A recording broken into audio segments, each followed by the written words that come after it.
მოგესალმებით, ჩემო ძვირფასო მაყურებლებო. დღეს ორშაბათია, 16 მარტი და ჩვენ კვლავ ვართ ეთერში ტრადიციულ თეატრალურ ორშაბათზე. ჩვენ დღევანდელი გადაცემა გვინდა მიუძღვნათ საბავშვო თეატრების საერთაშორისო დღეს, რომელიც ყოველწლიურად აღინიშნება 20 მარტს. ჩვენი თეატრი ამ დღესასწაულს უერთდება და აგრეთვე მინდა გითხრათ, რომ თეატრი გაწევრიანებულია საერთაშორისო ორგანიზაცია ASITES-ში და ამ მიმართულებით სულ ახლახანს ჩვენ ხელახლა დავაფუძნეთ, რებრენდინგი მოხდა ამ ორგანიზაციის ASITES-ის საქართველო და მე დღეს ჩვენთან სასაუბროდ მოვიწვიეთ ჩვენი თეატრის სალიტერატურო ნაწილის ხელმძღვანელი, ამავდროულად ASITES-ის საქართველოს ვიცე-პრეზიდენტი, თუ შეიძლება ასე ითქვას, ხელოვნებათმცოდნეობის დოქტორი, ქალბატონი ანანო მირიანაშვილი. პირველ რიგში დიდი მადლობა, რომ ამ ჩემთვის ძალიან საინტერესო და სასიამოვნო თემასთან დაკავშირებით მოვხვდი მე ამ გადაცემაში. ეს ჩემთვის დიდი პატივია. ყველას წინასწარ ვილოცავ ამ დღეს, რადგან ჩვენთვის, ვინც საბავშვო თეატრში მუშაობთ ბავშვებისთვის, ეს განსაკუთრებით მნიშვნელოვანი დღეა.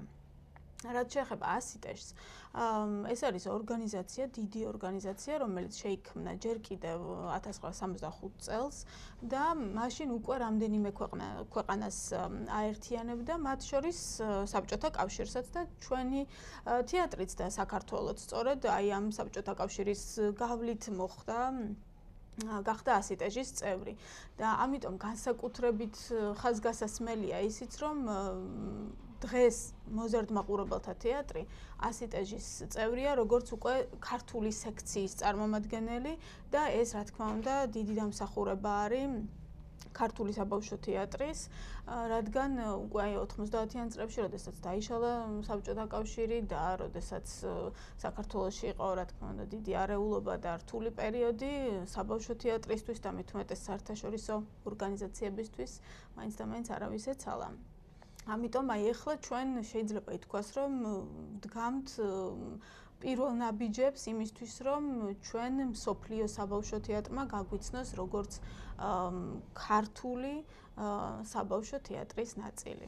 თან ჩვენი გეოგრაფიული მდებარეობიდან გამომდინარე, გვაქვს ერთი პლუსი, რომ როგორც აზია ASITES-ის წევრებად აღვიქვამენ, ისე ევროპა ASITES-ის წევრებად აღვიქვამენ და გვიწევენ როგორც აზიის ფორუმებზე, ისე ევროპის ფორუმებზე, რაც ჩვენთვის ორმაგად საპასუხებს. კი, გეთანხმებით.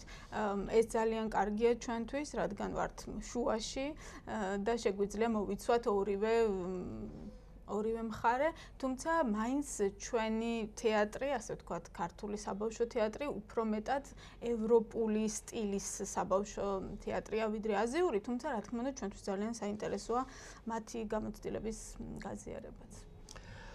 მე მინდა ახლა კიდევ ერთ თემას შევეხოთ, როდესაც დაარსდა მოზარდ მაყურებელთა თეატრი თითქმის 100 წლის წინ, მაშინ დეფიციტი, რომელიც დღემდე მოყვება, იყო დრამატურგიის, საბავშვო დრამატურგიის და როგორც წესი თეატრის განვითარებისთვის ერთ-ერთი უმთავრესია საბავშვო დრამატურგია.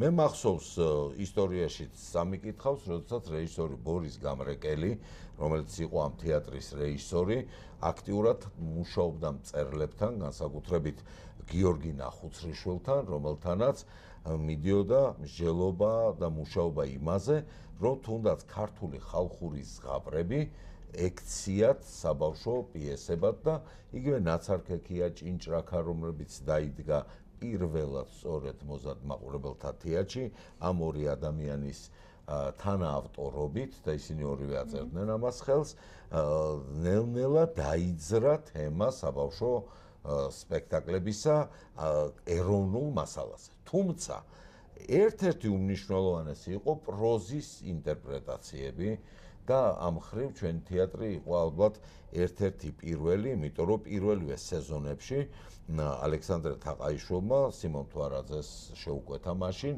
და დანიელ ჭონქაძის სურამის ციხე დაიდგა და პეტრე ოცხელი ყავდათ მოწვეული მხატვრად და ერთ-ერთ საეტაპო სპექტაკლად იქცა ეს. ეს შემდგომ და შემდეგ ეპოქებში საკმაოდ მნიშვნელოვანი სეგმენტი იყო და დღეს მოზარდ-მაყურებელთა თეატრის რეპერტუარში, თუნდაც დღევანდელ რეპერტუარში არაერთი პროზაული ნაწარმოების სცენიური ვერსია. აი ამის შესახებ თუ შეგიძლიათ ერთი-ორი სიტყვა რომ გვითხრათ. სურამის ციხე ნამდვილად იყო საეტაპო მნიშვნელობის და ესეთი ეპოქალური სპექტაკლი, ასე ვთქვათ, ჩვენი თეატრისთვის 500-ზე სპექტაკლზე მეტი ითამაშეს და ამ სპექტაკლზე გაიზარდა მთელი თაობები. ისევე როგორც ეს მოხდა დაუშვათ კომბლეს, ნაცარქექიას, ჭინჭრაქას შემთხვევაში და ამ ავტორების ღვაწლი, ვინც თქვენ ახსენეთ, გამრეკელი და ნახუცრიშვილი, არის ფასდაუდებელი თუნდაც დღეს თანამედროვე საბავშვო თეატრისთვისაც, რადგან დღესაც კი იდგმება სწორედ მათი გადამუშავებული ქართული ზღაპრები. და რა საინტერესოა, რომ ეს ზღაპრები ხო არსებობდა მრავალი ასეული წლის განმავლობაში და როდესაც მე-20 საუკუნეში გადაამუშავეს ეს ლიტერატურა, მას შემდეგ ამ ზღაპრების ფაქტობრივად ხელახლა კიდევ გადამუშავება დრამატურგიულად აღარ მომხდარა. ანუ თუ ეხლა დავუშვათ დრამატურგი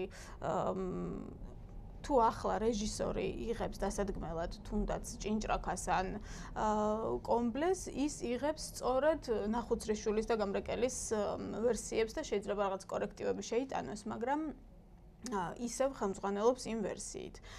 საზოგადოდ ის პრობლემა, რაც ერთი საუკუნის წინ ედგა ქართულ საბავშვო თეატრს, ანუ საბავშვო დრამატურგიის დეფიციტი, საინტერესოა, რომ დღესაც იგივე პრობლემის წინაშე ვდგავართ და პერიოდულად ეს პრობლემა ჩნდება ხოლმე ისტორიის განმავლობაში ქართულ საბავშვო თეატრში. ალბათ ეს არის იმის გამო, რომ დრამატურგები ნაკლებად მუშაობენ ამ სფეროში, ნაკლებად ინტერესდებიან ამ სფეროთი. ხო, იგივე გამოჩნდა თუ არა ალექს ჩიღუნაძის პიესა, იმ წამს მოვიტანეთ და დავდგით, იმიტომ რომ გამოჩნდა საბავშვო კარგი პიესა.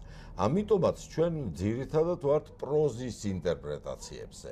რაც ჩვენ გვეხმარება ერთის მხრივ, ჩვენ გვაქვს სკოლებთან ურთიერთობა, სასკოლო მასალაა რეალურად ქართული პროზა ისწავლება სკოლაში და კი რეჟისორებისთვის ცოტა რთულია, იმიტომ რომ როდესაც იდენტიფიცირება არ ხდება ნაწარმოებთან დაუშვათ რეჟისორი ისე გაგიჟდება, თუ შეიძლება ასე ითქვას, წყალებში, უჭირს აღქმა მოზარდ-მაყურებელს. თუმცა სულ ახლახანს ჩვენ ძალიან თამამი ვერსია ქონდა მაგდანას ლურჯასი, ეკატერინე გაბაშვილის საიუბილეოდ ჩვენ ნიკა ჩიკვაიძემ დაგვიდგა ეს სპექტაკლი ახალგაზრდა ძალიან ნიჭიერმა კაცმა და მიუხედავად იმისა, რომ იყო აბსოლუტური ინტერპრეტაცია სარეჟისორო ძალიან თამამი, მაყურებელმა ის აღიქვა, მაინც მნიშვნელობა აქვს ხარისხს. რა ხარისხში მიაწვდი ამ ინტერპრეტაციას ალბათ მაყურებელს. კი, ცხადია გეთანხმებით. თან მე მაინც ყოველთვის ხაზს ვუსვამ იმას, რომ ბავშვი მაყურებელი უფრო მეტად არის გახსნილი მისი მიმღებლობა, ასე ვთქვათ, მხატვრული ნაწარმოების მიმართ, გაცილებით დიდია, ვიდრე ჩვენი ზრდასრული ადამიანების, რადგან ჩვენ რაღაცა დროთა განმავლობაში რაღაც სტერეოტიპებში, კლიშეებში ვიკეტებით და ბავშვები, რომლებსაც გააქვთ გახსნილი ფანტაზია, წარმოსახვის უფრო მეტი დიაპაზონი აქვთ, ასე ვთქვათ, მათთვის აი ამ ახლის მიღება, ახალი ფორმების, სიახლის მიღება უფრო ადვილია და ვფიქრობ, რომ ნიკა ჩიკვაიძის სპექტაკლის წარმატების ერთ-ერთი გასაღებიც სწორედ ამაში მდგომარეობს. იცით, რა თქმა უნდა, პროზის გადამუშავება მუდმივად ხდებოდა და მოხდება კიდევაც განსაკუთრებით ჩვენს თეატრში. თუმცა აქ მრავალი საკითხია, ასე ვთქვათ, მრავალი პრობლემა არის, იმიტომ რომ შეიძლება იყოს შესანიშნავი პროზაული ნაწარმოები, რომლის გადმოტანაც სცენურ ენაზე არ ხდება ისე კომფორტულად, ასე ვთქვათ. ყველა პროზაულ ნაწარმოებებში არ დევს დრამატურგიული მარცვალი, მაგრამ მაგალითად არსებობს არაჩვეულებრივი გამონაკლისი ამ მხრივ ნოდარ დუმბაძის შემოქმედება, ვისი სახელობისაც არის ჩვენი თეატრი. ნოდარ დუმბაძეს არც ერთი პიესა არ დაუწერია, მოგეხსენებათ, მაგრამ მე მგონი არ დარჩენილა მისი ნაწარმოები, რომელიც არ განსხეულებულა ქართულ და არა მარტო ქართულ სცენაზე. და ეკრანზეც. ასე რომ ჩვენ ყოველთვის ვაწყდებით ამა თუ იმ პრობლემას პროზაული ნაწარმოების გასცენურების დროს. ამ ხრივ ასე ვთქვათ ძალიან კომფორტული და კარგი ავტორი არის მიხეილ ჯავახიშვილი, რომლის ნაწარმოებიც არის ახლა ჩვენს რეპერტუარში. ასევე დავით კლდიაშვილი, რომელსაც კი აქვს 3 პიესა დაწერილი, მაგრამ მისი პროზა ძალიან ხშირად არის გასცენურებული და ჩვენს თეატრშიც ყოფილა. ამ წუთას არის ვაჟა-ფშაველას 2 ნაწარმოები, ასევე, თუმცა ერთი არის მაინც პიესად დაწერილი ნაწარმოები, ხოლო შვილის ნუკრის და ამბობი არის გასცენურებული სპეციალურად თეატრის სცენისთვის. ნიკა საბაშვილმა დადგა ეს ძალიან საინტერესო ფორმით არის მოწოდებული. ფორმითაც და მე მგონი ჩვენ გვაქვს ერთი თუ ვიამაყებთ პატარა სიამაყის მარცვალს თუ ჩავდებთ ჩვენს ინტერვიუში, რომ დღეს მოზარდ-მაყურებელთა თეატრის რეპერტუარში ძალიან ბევრი სპექტაკლი გვაქვს დაგროვილი ქართული პროზის. ეს არის ილია ჭავჭავაძის პროზა, მგზავრის წერილების სახით მოწოდებული, ეს არის სრულიად თანამედროვე რომანი ნოდარ მაჭარაშვილის ავი მუსაიფი, არის ჯავახიშვილის ლამბალო და ყაშა, როგორც თქვენ ბრძანეთ.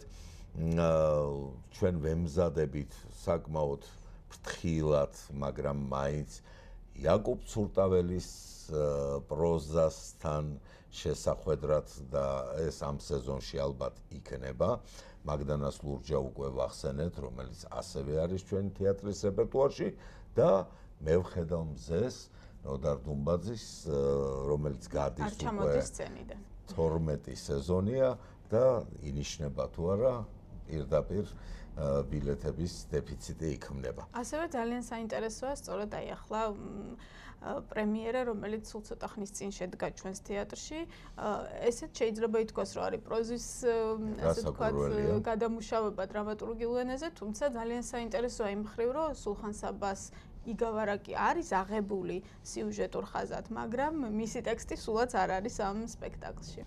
მე იმედი მაქვს, რომ ჩვენი რეჟისორები კვლავ დაინტერესდებიან ქართული პროზით, მით უმეტეს, რომ უკვე ჩემი დიდი ხნის ოცნებაა ისეთი დიდი ავტორის შემოყვანის, როგორც არის მაგალითად სამწუხაროდ ცოტა დავიწყებული და დაჩაგრული ალექსანდრე ყაზბეგი, რომელიც ერთ-ერთი ძალიან მნიშვნელოვანი ქართველი ავტორია.